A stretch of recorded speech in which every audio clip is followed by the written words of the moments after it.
This is episode 8 of Off-Road Independence. This podcast is brought to you by beginnersfab.com, the site that teaches you how to make useful, interesting, and creative things with basic tools. Think you don't have the fabrication tools necessary to make what you need? Think again. beginnersfab.com. Have you met one of the coolest mamas on the internet? Check out JeepMomma.com. Not only is she a mom, but she's a Jeeper. She's learning how to modify, fix, and repair her own Jeep, and she's willing to share her experiences with you. So make sure you stop by, check out her blog at JeepMomma.com. JeepMomma.com. Been thinking about customizing your rig? Check out Dixie Customs Welding and Fabrication. You can reach them by phone at 806-517-0415, or you can also reach them through email at dixiejeeper@att.net.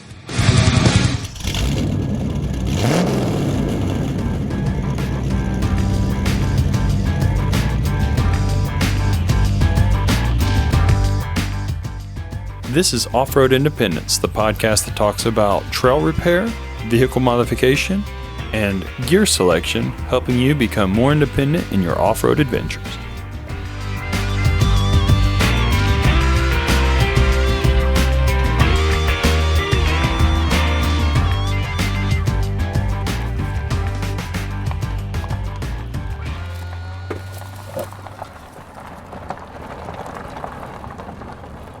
Hey everybody, and welcome back to Off-Road Independence. I'm your host, Eric McGrew, and today I am with someone who I found recently through Twitter, and her name is Tammy. She has a blog which is JeepMomma.com, and what really interested me in talking to Tammy is that her blog is really fun because she's learning, she's not afraid to ask questions, but at the same time, because she's willing to do it, everybody who's getting into Jeeping or off-roading, they can learn with her. So I'm glad to say that I have Tammy on our show with us today. And how you doing today, Tammy? I'm doing awesome. Well, that's very good. I was just reading your post about how you went out to the, what is the name of that place? The Quadratech? Yeah. Yeah. I read it. I never said it. I type it, but I don't say it. Yeah. Yeah. So how was that? It was definitely a new experience for me. When I got there, I was like amazed at all the Jeeps there. I was like, oh my God, I'm in heaven. But I was nervous at the same time because I've never been into anything like that and I didn't know what to expect. And it was really fun and I was overwhelmed. I didn't buy anything. I was very overwhelmed. I met a lot of the vendors and did some networking. And luckily, a friend that I met online was there, and he kind of showed me the ropes. And so next time I'll know what to do. Well, that's good. So, I mean, you say your friend showed you some of the ropes. What kind of stuff, let's say one of the listeners is wanting to kind of learn the ropes. What would you suggest? What did you learn you need to do? Well, first of all, I didn't realize that the workers brought out these pallets and big boxes of bumpers and rocker guards and just all sorts of Jeep parts. And they would lay them out on the tables and then they would let everyone know, hey, okay, time to shop. And you would just brush the tables and look for what you wanted. And, you know, you would grab what you wanted and you would take it and buy it. So you kind of really have to have an idea of what you're looking for or not. Some guy grabbed some tube doors and some mirrors that like probably retailed for $1,500 and he got it for $300. So you just have to you just have to be really quick to grab this stuff. And so I wasn't expecting that. And then I was expecting, oh my God, there's going to be fights. People are going to be fighting over this stuff. And they weren't. They were, we're all Jeep people and we were all nice to each other. And it wasn't like those wedding dress sales where you see women, pulling at the dress and fighting over it. It was just really nice. Well, that's very, very cool. It's interesting that you say that because you think about like the Black Friday sales and all that kind of stuff. And man, I mean, you can't even get near the store without people starting to complain about who's in line first or whatnot. Right. And they trample each other. And it wasn't like that at all. Everyone was like, excuse me. And it was really nice. The other thing is you can shop all the vendors and then you go to the main tent and you put in your order and you get a discount. So you really should have an idea before you go there, like a little shopping list. So, you buy your stuff there and you get a discount. And you can get it right there at the store or at their headquarters. You don't have to wait for shipping. So when I got home, I remembered everything I wanted to get. So I didn't save my 10%, but I still ordered online. So you got emotional about it and you forgot what you're doing Yes. because you got all excited, right? Right. I was like an ADHD kid, You like know, running around. Oh my God, look at all this stuff. hey, at least you enjoyed your time there. So that's good. Yes. Now, where is their headquarters at? It's in Westchester, Pennsylvania, um, in the southeast corner of the state of Pennsylvania. Okay, cool. So Quadratech, if you're listening by chance, you need to make sure that you sponsor JeepMomma.com and Off-Road Independence so that we can keep on doing what we're doing. Sounds like a plan. All right, Tammy. So you had a good time, and I've seen that you've been looking at different options for your Jeep and things like that. So first off, how exactly did you get into owning a Jeep or off-roading? Well, for years, my husband had wanted a Jeep, and I'm like, absolutely not. We have young kids. We can't be driving around in a Jeep. And um, finally, one day, probably a little over a year ago, we all went to Assateague Island to go camping with the Boy Scouts, and one of the other dads had a Jeep, and we were all getting ready to go in a convoy, and they pulled over, and I'm like, what are they doing? And all the dad and the boys got out, and they took the top down, and I'm like, man, that looks like fun. So knowing me, when I want something, I want it right now. So when we got back from camping, we went out to a Jeep dealer and looked at Jeeps, and the next day I was test driving one, and we had bought it. And so, my husband's dream car is now my car. Poor guy. I know. So, but he got his truck. So the next couple months later. Oh, okay. Well, that's good. Trades And out so fair then. yeah, I never intended to be off-roading in my Jeep. I just bought it because I wanted to put the top down. And I thought it looked cool. Um, and then all of a sudden everyone was like, you have a Jeep, and it's not just for on the road. You need to quit being a wimp and take that Jeep and get it muddy. And so the challenge was there, and so I decided to start doing off-roading, and I've only been a couple of times, so it's not like I'm an expert or anything.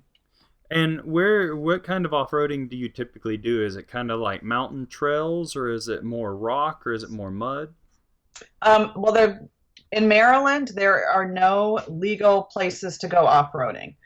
Um, so I've gone to two different places in Pennsylvania. One is in an old coal mine quarry, so it's kind of rocky, not very muddy. And then the other place is on the other side of the state in Pennsylvania. It's at a resort and spa. They have Jeep sponsors trail riding where they have some Rubicons that you can rent and they'll take you out on the trails, or you can bring your own Jeep, which I've done both. I've taken my own Jeep, and it's in the mountains, but it's more muddy trails through the woods there. So that was a totally different experience for me. And then I went back up a second time and I rode the Rubicon, which was a huge difference from my Jeep. First of all, because it wasn't my Jeep and I wasn't afraid to bang it up, and it was a Rubicon, and it just has a little bit more, bells and whistles than my Sahara does. Yeah, okay. So you're driving a Sahara. What year model and what kind of trim do you have on it? It's a 2013. It's just the Sahara Unlimited, just basic. I didn't get anything added extra to it. Okay, perfect. Yeah, just to kind of give an idea so that people know what they're looking at when they go to your site. So now you've got this Jeep and you've done a little bit of off-roading on it. And from your perspective of having off-roaded it a couple of times or a few times and then also driving it like you do, what do you see that for your taste and your experience to the moment you lack for that Jeep? What are you kind of thinking? Well, right now I have got a different bumper. I took out the stock bumper, and I've got rock sliders on it. I'd like to get bigger tires, and I'd like to get a lift. But my concern now, which I was just doing today, I called our garage door guy, is fitting it in my garage. Yeah. So that's what I'm working on now. I want my Jeep to be unique to me. I see so many Jeeps out there, and they're all still stock. And I'm like, I don't want to be that, same old black stock Wrangler. So just to try to make my Jeep look different, I'd like more clearance, because when I was off-roading, listening to the scrapes and the bangs underneath really made me nervous, just because it's it's also my grocery getter, my daily driver. I take my kids to school or to soccer practice, and I need to be careful about that as well. Yeah, and that's, you have a good point. Like anything in life, I guess, you see a lot of people who consider off-roading to be this really extreme sport where they watch YouTube and they see like rock bouncers and rock crawling and all this, and they think, oh man, when you go out there, you have to have a rig that you're just going to beat to death, and you're going to come back and it's going to fall apart in the driveway. Right. And granted, there are those people who do that, but that's not what it's all about. It depends on your style of off-roading. So. Right. Now, I was noticing that on your blog that you had a post about the painting under the chassis because it had gotten scraped up. Yeah? Yes. So you had mentioned painting it with Autobody paint. Did you decide to go that way, or did you decide to go with another way of covering it? The folks at the auto store suggested 2 different cans of stuff. One was a rust inhibitor, and the other one was this black plastic coating. And I was going to put it on, and then a friend said, oh, that's going to look like crap. So you better test it out. So I did, and I'm like, ooh, I don't like it. It looked foamy. So this person suggested that I use Krylon black spray paint with rust inhibitor. So I ordered it on Amazon, and of course it's on back order, so I'm just waiting for it. So I'm going to try it. I've already spray painted the rust inhibitor on. I'm just waiting for the mailman to bring me the black spray paint. Okay, perfect. And I do want to take this moment to explain something for you, okay? Okay. What the auto parts store guys or the auto paint store people were trying to explain to you or get you to buy, right? Right. Was probably what they call undercoat. Yes, I believe that's what it was. Okay, undercoat is basically a factory applied product, and depending on the factory, depends on what color it has and what texture it has, okay? That's why when you bought it in that can and you tested it, you realized it's not the same as what the Jeep already has on it. All right? Right. It was nasty. Yeah, so what happens with undercoat is that it's kind of tarry. Yep. And it doesn't dry for a long period of time. Typically it dries after it's gotten a lot of dust and that kind of stuff in it, and it's kind of absorbed that tarish oil out of it, okay? Right. However, it has the ability to elongate quite a bit, so it stretches. Uh-huh. And it also seals completely, if it's applied correctly, around the metal, which once you put the rust inhibitor on, it won't scratch as easily, and it doesn't allow water to seep in at all. Okay. Whereas spray paint, while it's not a bad option either, you have to make sure that you put more coats down, and you also have to make sure that you spray it really good so it actually adheres to the chassis rail or the metal. Right. And you have to make sure that you've sanded it well so that it has enough what they call teeth with the paint to get that paint to stick to it, okay? So those are just 2 little differences between what the paint store was telling you and what your friend was telling you. The thing about the undercoating, too, is I don't have anything to lift my Jeep up with to really spray it well. Yeah, and that is a challenge with it. Yeah, I would get it all over myself. That would make a good blog post, huh? Yeah. Hey, well, another thing that I've actually used, and it's just an option for you, is I've actually used like Duplicolor or Sherwin-Williams Right. spray-in bed liner. Okay. That comes in the rattle can, the spray can. Right. Okay. But you'd have to check it out too and see if it's the color that you want and the texture that you want. What got you into actually blogging about your experiences with your Jeep? Well, actually, my friend and neighbor who lives across the street from me, she is a mom blogger, and she does parenting. She's a parent in Silver Spring and a parent in America, and she does more like things to do with your kids and stuff like that. So we were sitting around one day with the neighbors, we were talking, and she's like, you should do a blog. And I'm like, what in the world am I going to blog about? And she's like, you should blog about your Jeep. You loved your Jeep so much. And I'm like, oh, well, okay. So it kind of started out about me and kind of my Jeep and, my new change in life with trying, my kids not needing me, and I'm trying to get healthy and I'm exercising.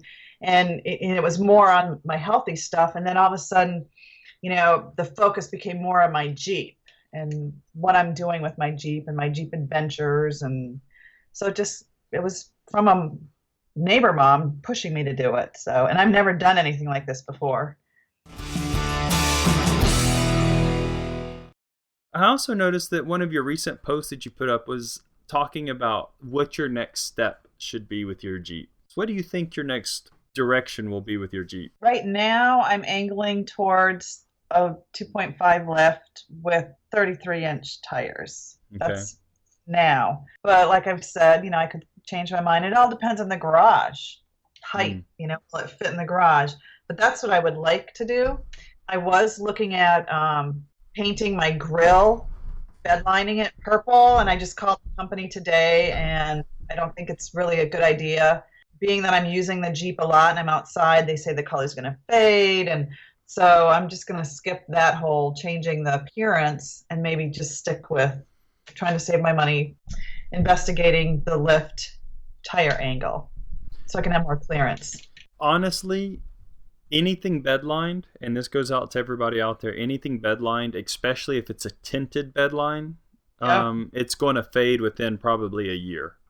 Yeah, that's what she said. She's normally if I just did black, which I don't need to do black, it would have been like $150 to $200, but just adding that purple tint to it would be about $400. Tint is expensive. That wasn't worth it to me.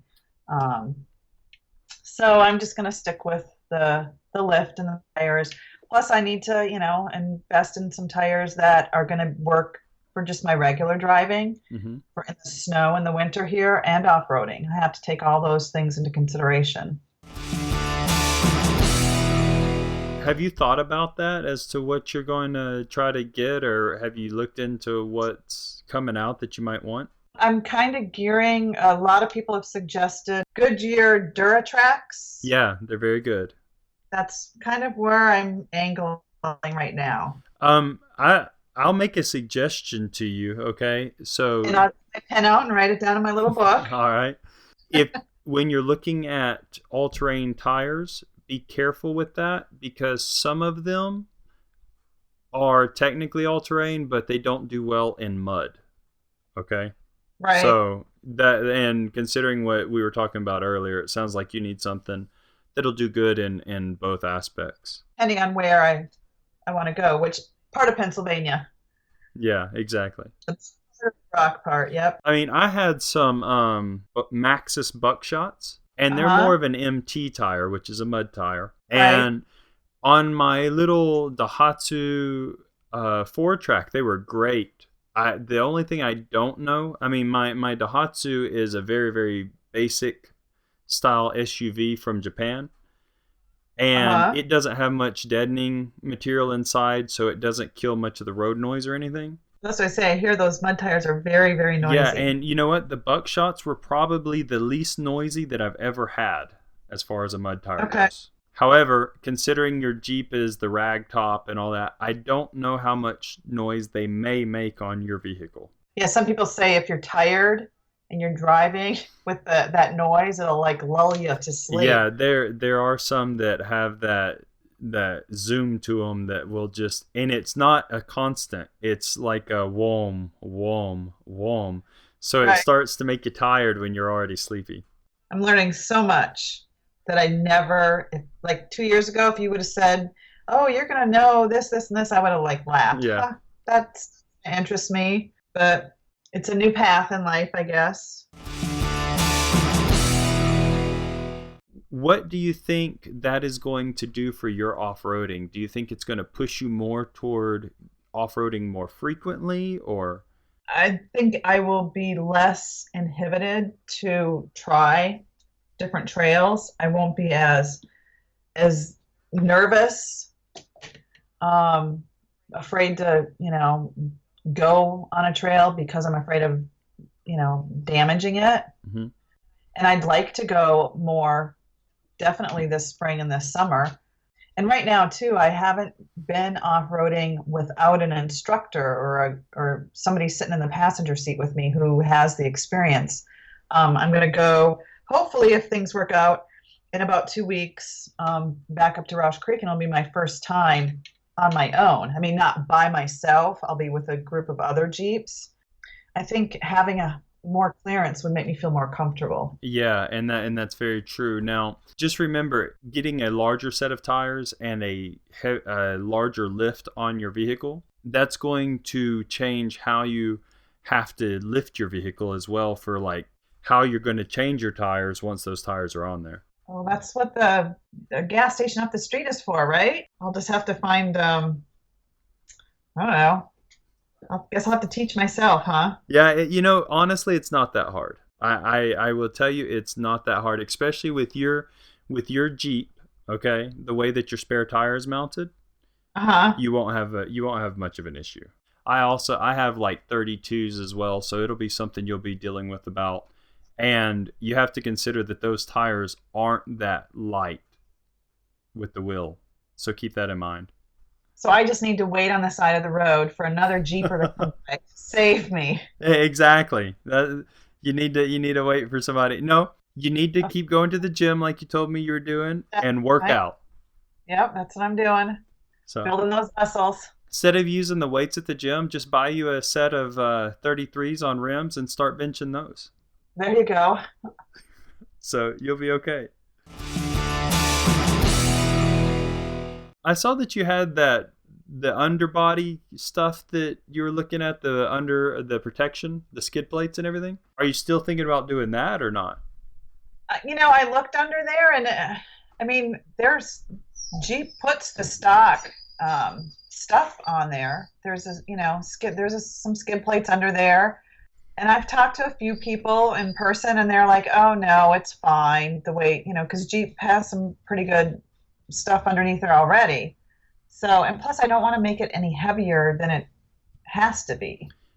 Yeah, and that's why the aluminum is so popular. However, the aluminum is not as strong as the steel, so it may protect your transfer case and your transmission, but it will dent, and you'll probably have to either beat it out or replace it after it gets a good hit. And that's what I heard about the aluminum too, is it could dent up in there and cause more damage. So many decisions to make. It's so hard to decide, try to figure out what the right thing to do is. And for everybody, it's something different. Are you thinking about doing any of these upgrades soon on your Jeep? Like maybe in the next couple of months. Well, right now we're getting into snow season here. Mm-hmm. So maybe this spring, but it depends on, if I can get my money saved. I don't know if you know, but I've convinced my kids to sell their Legos on eBay. Oh, I did not know that. And that's how I'm earning my money, because I'm a stay-at-home mom. I don't have a job. My job is being a mom, and so I'm trying to earn extra money for my Jeep, because I don't want to, we don't want to eat bread and water because we have a bumper. So I've convinced my kids to sell their Legos, and so I'm busy building Legos, making sure all the pieces are there, and I sell them, and they get 50%, and I get 50%. And so that's how I bought my first bumper. So I'm still selling the Legos because we have quite a few, And so hopefully when I get to the point where I can afford a lift and some new tires, I'll get them. So I'm at about $500 now. Oh, really? Good. I mean, well, remember when you're looking at this, at least the thing that you have going for you is that you have a Jeep, and they have so many aftermarket supporters out there. So, right. And keep on with your blog, because that has the potential of making you money too. I really enjoyed looking at your blog, and one thing that I have to say, I mentioned it earlier, that I really liked about looking at your blog is that you're doing a lot of this yourself. So I think that a little help from my husband. Yeah. But still, you're out there doing. You're not saying, "Okay, honey, go do this for me," and leaving it at that. No, but I kind of yell at him because he's like, "Okay, here, let me do it." I'm like, "No, I want to do this myself." So I want to be able to say that I did it. Yeah, and I can sympathize with him too, because I see my wife, she tries to do stuff like building furniture and stuff. And I'm glad she's trying, but I could do it so much faster just because I have experience. I've been doing it since I was a teenager. Right. And I want to help her do it faster. And she's like, "No, I want to do it." And I'm like, "Okay, I get it. I don't mean to offend you. I'm not trying to take your glory, He just goes into the house and stays out of the garage because I know it probably annoys him to watch me try to loosen the bolts or to, use my garden hose to hoist up the rock sliders. Yeah, there's a bunch of different things. Do you have some basic garage tools you can use? I have, hammer and screwdrivers and ratchets, and that's pretty much it. I'm going to have to get some more stuff, I think. Yeah, if you're going to plan on getting into more Jeep work like you're doing, and I honestly, I think that's where a large market will come from for you in your blog, is right. You continuing to do this stuff yourself. I think that you're going to find that Harbor Freight is going to become your friend. What is coming up on your blog soon? I'm going to be on another podcast tomorrow. Very cool. So I'm going to do that. My business cards have come in, my Jeep Wave business cards. I don't know. I have a whole list of things about what I learned on my last off-roading. I was going to do something about maybe my long wheelbase and how come my Jeep was noisier out there than the other Jeeps that were with me on the last off-roading. Talk about the locking differentials. And another thing that I thought was really cool is as a spotter, which they do at Roush Creek, instead of going, no, more to your left, more to your right, no driver's side, passenger side. Mm-hmm. And that's like really huge for me because I am horrible with my lefts and rights. I'm completely dyslexic, and I can understand what you mean. So when they say right, I'm turning left, and they're like, no, your other right. So when they say driver and passenger, that really helps. I thought that's like one of the most helpful things for me personally. That'll be good. Those are really good topics. So I definitely encourage everybody who's listening to the podcast, make sure you stop by and see her blog. Make sure you see what she's going to do next, and keep her supported, because I personally really like seeing everything that she's doing. I'm going to be following it. I can guarantee you that, Tammy. So thank you. It's really, really interesting. Very cool. Well, it's been a real pleasure to have you on the show, Tammy. It really has. Thanks. Appreciate you inviting me along. Not a problem. Your blog, what is the web address for it again? www.JeepMomma.com, and it's MOMMA. Perfect. So that's perfect. Everybody, make sure you stop by, see what she's doing. Always have fun out there in your rigs, as Tammy's definitely doing. And as always, just please be safe. You can hit us up at our email over at ericmcgrew.tv. That's ERICMCGREW.tv. And the email is eric@ericmcgrew.tv. We hope to hear from you. Like to hear what kind of projects and stuff you've got going on, your stories as well. And never forget, I may just hit you up and ask you for an interview. So until next time. Be safe and have fun out there in your rig.